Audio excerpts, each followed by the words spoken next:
Everybody, welcome back to JNL Sports. I'm your host Logan, and in today's video, we're going to be talking about the amazing Patriots free agency and why I believe they are back to being a playoff team in 2025. So if you love this type of content, Pats Nation, stand up, hit the subscribe button, hit the like button. Without any further ado, let's get right into the video. So to start the video, I want to talk about Harold Landry and why this is one of the most underrated signings in the whole entire free agency window for the New England Patriots especially. First off, the Patriots had one of the worst pass rushes in the entire NFL last year. They could not rush the passer to save their lives. If your name wasn't Keon White, you more than likely weren't getting there. But now we have fixed that issue because Christian Barmore is coming back healthy for one, and for two, we now have signed a most underrated pass rusher because this man on a down year had 9.5 sacks. That is absolutely insane to me. The fact that people aren't hyped for this signing kind of shows me that some people just are going for big name and that's it, because this signing is huge for the New England Patriots, especially given the fact that Harold Landry played his best ball when Mike Vrabel was his coach in Tennessee. So think about that, the fact that he's coming back to New England where Mike Vrabel is now the head coach of the New England Patriots, and he's going to be able to flourish and spread his wings and become an elite tier edge rusher once again in Mike Vrabel's system. Because we all know that defensively, we're going to be running a system that Mike Vrabel ran in Tennessee, something very, very similar to that. And that is a system that Harold Landry thrived in. Made a lot of people think that he was going to be the next superstar pass rusher in it, honestly. So thinking about that and knowing what Harold Landry can be and what he has been in the last 3 to 4 years, especially 4 or 5 years ago to that 3 to 4 years ago window when he was with Mike Vrabel, this man has all the potential and the intangibles to just go absolutely off for the New England Patriots in 2025. And I honestly couldn't be more excited to see this man get after passers like Josh Allen, to get after the passers of like whoever the Jets get after Tua. You know, within the division, I think this man's going to help us a lot.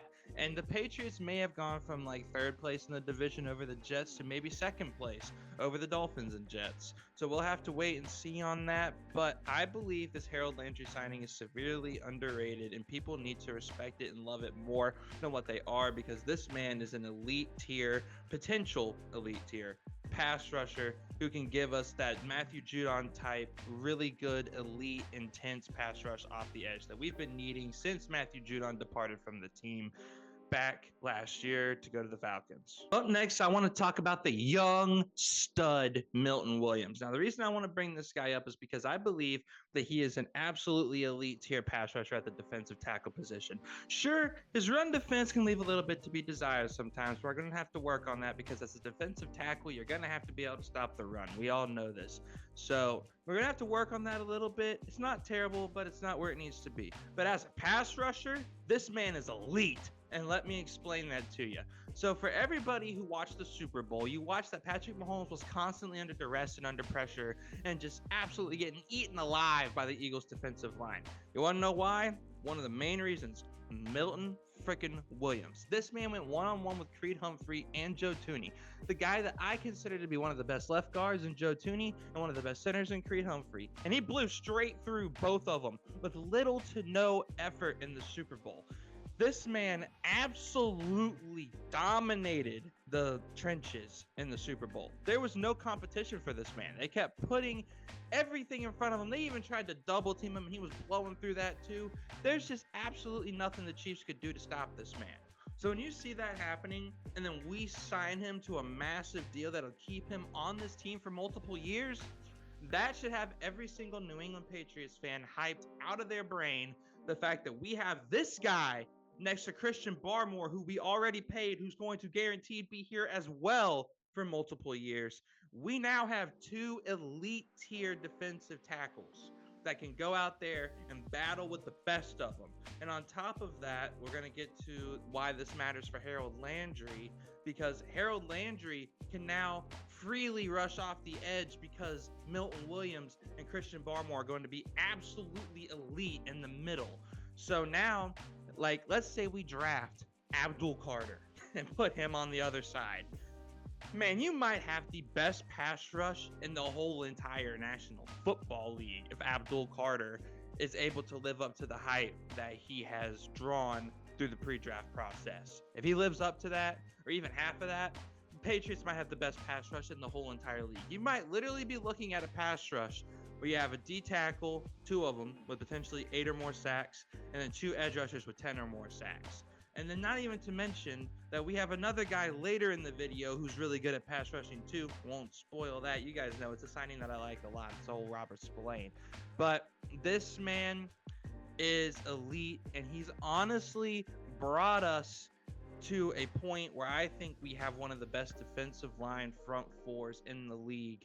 I just do. I think that even if we keep Keon White coming off that other edge, this defensive line is now going to be damn near unblockable because we have Milton Williams and Christian Barmore in the middle, absolutely eating and dominating the opposing team's offensive. Now here we go. Here is the most underrated signing of all of free agency, in my opinion, for the Patriots. And that is Robert Spillane. Now, outside of Juwan Bentley, who we sadly released, I hate that move, by the way. I mean, I understand why we did it, but I still hate it. But nonetheless, this man is the perfect replacement for him because he is a phenomenal run stopper. He's really gotten better in coverage. He's had some circus interceptions last year with the Raiders, including one that was like a diving pick that was one of the coolest plays of the whole entire season for any team, came from Robert Spillane. So this man is a really, really good, technically sound middle linebacker who just doesn't make mistakes and does all the right things. And on top of that, he's a lot faster than Bentley. I will say that, even though I hate that we released Bentley still, this man right here is 10 times faster, and he seems to analyze the plays kind of like a Luke Kuechly, where he kind of knows where it's going and what's happening before the ball is even snapped. Like, you can see it the second the ball is snapped, Robert Spillane just flies in and tackles the guy, or flies in and deflects the pass. It's really good to see that we see this talent, and the Raiders for some reason didn't, and we're able to sign him, get him in New England, and allow him to be one of the best linebackers we're probably ever going to have in the history of this franchise. Because if he can be that guy who can read and react as well as we saw last year with Oakland, becoming the captain, leading the team in tackles, I think he even led the team in interceptions, but that's not saying a lot because I'm pretty sure the Raiders were horrible at intercepting the football other than Spillane. So this guy has potential to be a top 10 Patriots linebacker of all time, and I am very excited to watch him play, especially being paired with somebody like Mike Vrabel, who I do believe is a top 10 Patriots linebacker, potentially top 5 Patriots linebacker of all time. So to have those two working together in congruence to make an elite linebacker tandem in New England makes me so excited, because we're going to stop the run finally. Last year we couldn't do that very well. And then on top of that, we're also going to be able to defend the pass a hell of a lot better, because we have a guy in the middle now who's really good in both coverage and at stopping the run. And I think that that is so underrated for the Patriots, because having a guy in the middle at the middle linebacker position that can read and react to both passes and run plays is so much better than a guy like Bentley, who, no offense to Bentley, love the guy, great captain, but he's really only good at run stuffing. He can't cover worth a crap because he's not fast. Let's just be honest here. So Spillane is going to fix that problem, and I'm very excited to watch him and Mike Vrabel go to work. Now, the reason I'm so excited for this next one is because it finally gives us that freedom and that ability to allow Gonzo to just clamp up the one X receiver every single game and not have to worry about, is the 2 or the 3 going to dominate us, because the other 2 corners, not named Christian Gonzalez, are just way too bad to clamp up. And that's Carlton Davis. We finally have 2 number 1 cornerback tier level good corners on this roster with Gonzo and Davis. That's a duo of 2 elite cornerbacks that both are elite in man coverage. Now, Gonzo's elite in zone. I'm not sure if Carlton is. I really didn't watch much of Carlton. I watched them mostly whenever they were like fringe playoffs going into the playoffs, but I saw him being really good in man coverage, and that has me excited, because the New England Patriots really haven't been good in man coverage since 2020, 2019, back whenever JC Jackson was on the team, when JC Jackson was actually good as well. But back in those days was whenever we were last good across the board in coverage. But last year, Jonathan Jones fell off. Marcus Jones got some mismatches that just didn't work for him, and then Alex Austin had to come in, and Alex Austin looked really good whenever he came in. But you could tell that he was a little outmatched because he was playing against number twos who were taller than him when he was supposed to be playing against number threes.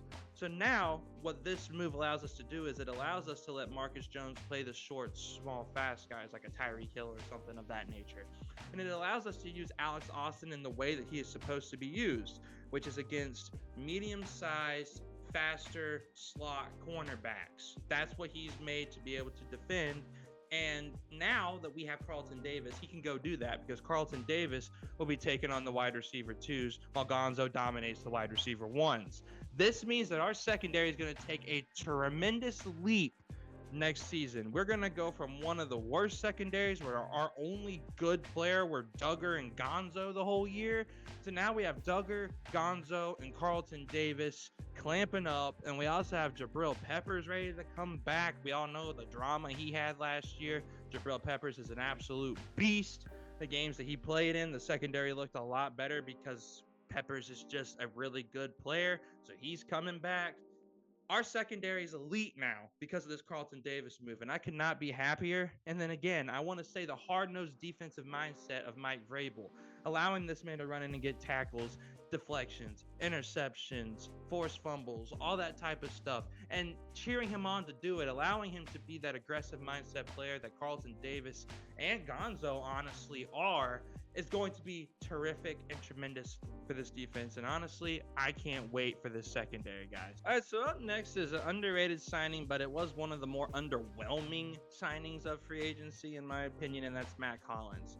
Now, clearly in my head, this man was picked to be a big-time slot receiver or potentially a big-time number two, depending where they want to slide him in. Obviously, with the move that we did later, which I'll show later in the video, stay tuned, they are not planning on this man being our number one receiver, thank goodness. When we first signed him, I was like, no shot. Mike Vrabel and the boys think that Mack Hollins is a number one wide receiver. But this man has phenomenal potential to be a great number two and a tremendous number three. And knowing what we have done since this signing, I think that that's the plan. Mack Hollins is an absolute elite tier catcher when it comes to one-on-one coverage where he can just use his size to box out the corner and get the catch. He's really good at that, but I will say he's basically only good at that. Everything else, he's a good blocker, but like his route tree is a little iffy. His ability to burn people is a little iffy. So if you're looking for that, I don't know if you're going to get it with Mack, but I do love his one-on-one catch radius and his ability to where if Drake May's in the red zone or if Drake May's within 30, 40 yards of the end zone, he wants to just heave one up to Mack Hollins. If that man's one-on-one, I got faith he's going to catch it. And that makes me excited that he's here because that's one thing that the Patriots last year, outside of a man named Kayshon Boutte, did not have. They did not have a guy who could go one-on-one with anybody and jump up and catch it. They didn't have it. So now that they do have it, I'm very excited. And I'm just happy that this signing's made. It's not the elite signing that a lot of people wanted at the time because there was guys like Cooper Kupp and stuff still out there.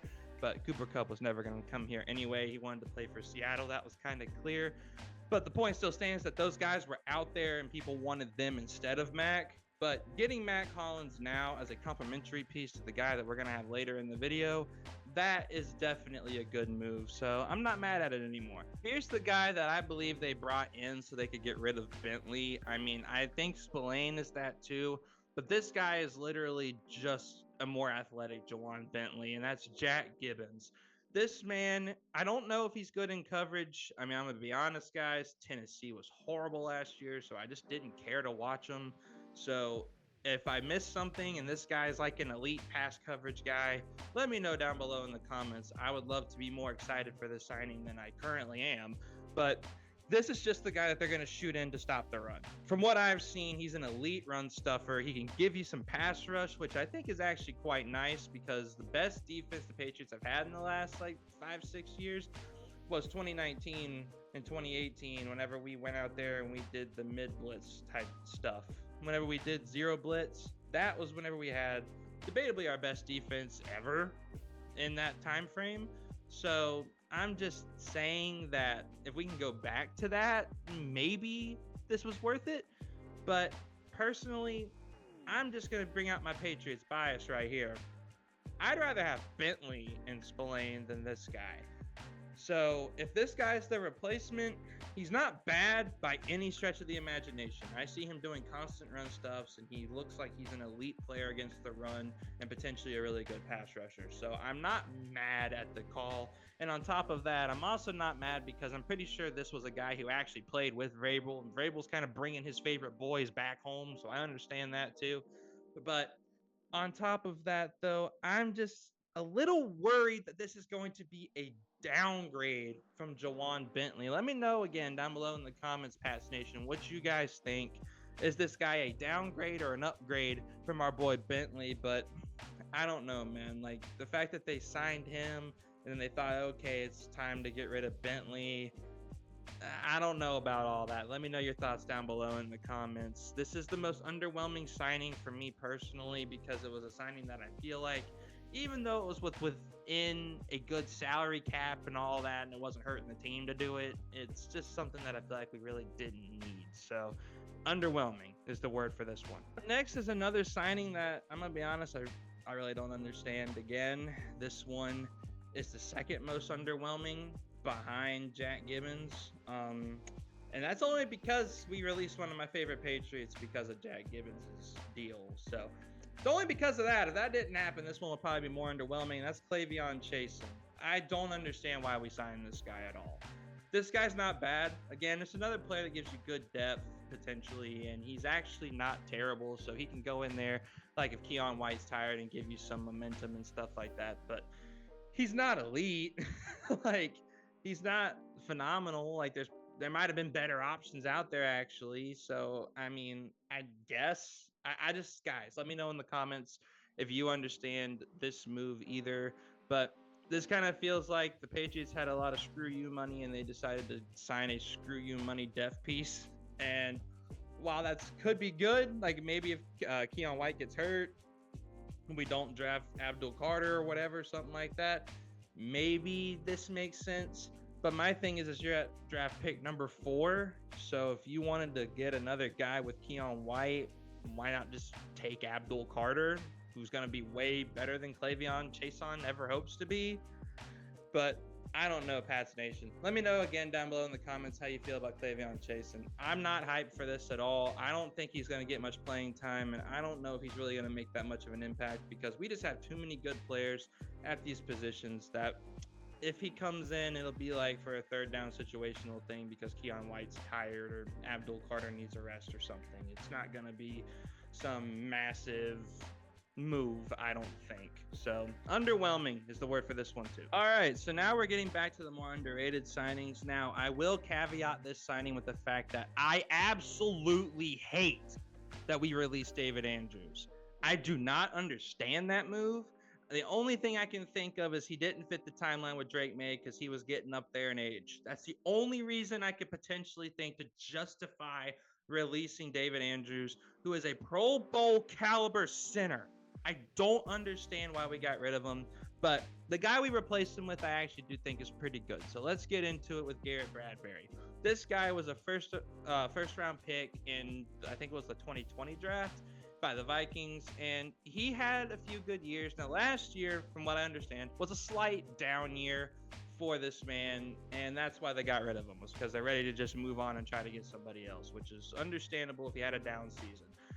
But that's the thing that both excites me and worries me, because if we get early Garrett Bradbury, this man has the potential to be younger and around the same level of caliber player as David Andrews, which would be a really good thing and make us look back on the David Andrews cut and release as, okay, maybe that was worth it because this guy's just as good as he is and he's younger. But if we get last year Garrett Bradbury, this is going to be the biggest flop of a signing in Patriots history. That's why I said I'm a bit in the middle and a bit overwhelmed and underwhelmed and happy and not happy at the same time, because this guy has the potential to be one of the best centers in the whole entire league. But for some reason, last year, he fell down a little bit of pegs, and he went from being a really good center to just a above average center. And we had a really good center, and we signed an above average center. Now, the one thing that I will say that is really good about Garrett Bradbury and his contract is the fact that we can get out of it really quick, and he's very cheap.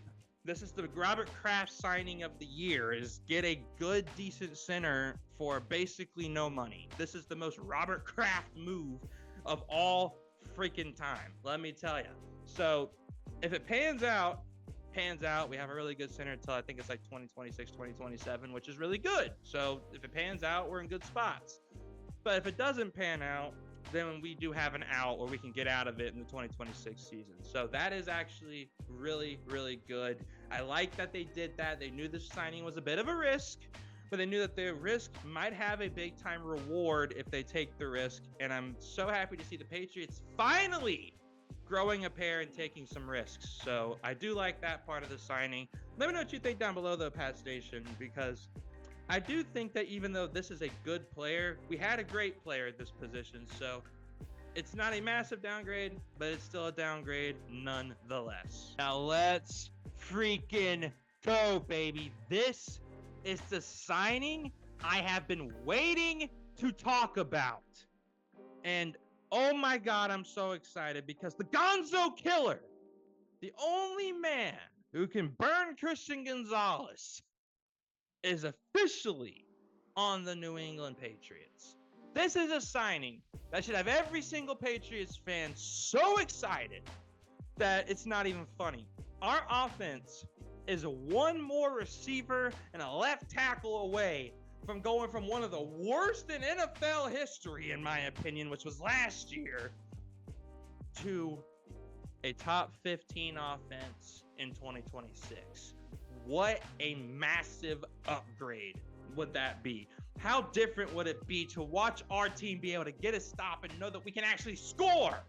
And it's because we signed guys like Stefon Diggs. The Gonzo Killer is here. He's here. He's in New England. He's with us now. And I couldn't be more happy. This is one of the best route runners. Fast as lightning. Now, sure, I know the comments are going to say, torn ACL. He might not have this ability anymore. Torn ACL. I don't want to hear that. I don't want to hear that. This man recovered fast from a torn ACL, and I want to give you some positivity for once, if Pats Nation will listen to it. And that is, remember when Adrian Peterson tore his ACL, whenever he was out for the whole entire season, and a lot of people were thinking he was going to come back and be a dud. Adrian Peterson, on that season, when he came back, had the best running back season of all time for any running back ever. Over 2,000 yards. There's over 25 touchdowns. This man went nuts coming off an ACL tear. So if that doesn't give you hope that an elite player can come back from an injury and still be elite, I don't know what will. Because this man has haunted us for years. And he is finally a New England Patriot. And I couldn't be happier. I am so freaking happy right now. Whenever I saw this signing, it was actually right before my Miami Heat were about to play their game. And it kind of buzzkilled that game because I was so happy to see that we got Stefon Diggs that I was like, well, who cares about this anymore? Like, it was the craziest signing of all of free agency. And I couldn't be happier. Pats Nation, we should be rejoicing that we got a receiver as good as Stefon Diggs. We should be yelling to the rooftops that we got a receiver that is finally a true number one receiver, that is finally able to run routes at an elite level. And we still have the draft. We still have $75 million in cap space that we can go spend and get more players. So if we get more, expect shorts and things like that covering my thoughts on those. But I wanted to make this today because Stefon Diggs and everybody else that we've already gotten have completely transformed the New England Patriots from one of the worst, most untalented rosters in the whole entire league that needs to be thrown in the bin to one of the most underrated, deadly teams in the whole entire AFC. And this team, if Drake May continues to live up to the hype that he's built, if Stefon Diggs comes back, especially week 1, and he can give us that elite production that we've seen Stefon Diggs do year in and year out, oh man, you don't want to see us. That's all I'm going to say. You don't want to see the Patriots. If all of that happens, you don't want to see New England. You have a top 5 defense if everything lives up to the hype that we have been getting from these signings, plus what we already got. Top 5. And we will have a top 15 offense, which is more than good enough to get to where, you guessed it, the playoffs. So Pats Nation, the video is done now, and I want to hear from you. What do you think about these signings? Do you think this team has taken a massive leap in the right direction, or do you think that we just signed a whole boatload of mid and overpaid for a bunch of old, worthless, injury-prone idiots? Let me know what you think down below in the comments. And also, if you're a sports fan, because we don't just cover the Patriots here. I know this is a Patriots video, and that's how you found us if you're new here. But we cover all sports, so be sure to subscribe if you're a massive sports fan and you want to see more amazing sports content, as we're trying to put ESPN out of business and allow you guys to have a phenomenal sports show made and tailored just to you. We even make community posts asking what you guys want to see in terms of content covered on the channel. So if you have specific ideas that the guys at ESPN and all the bigger YouTubers never cover because they think it's too boring and won't get enough views, we don't care here. Let us know down below in the comments, and we'll do some research, and whenever we get the chance, we'll put that video out for you, because this is the channel built for sports fans, built for you to enjoy your favorite coverage of your favorite teams right here at JNL Sports with us. So be sure to subscribe if all that sounds amazing to you, and we'll see you guys in the next one. Peace!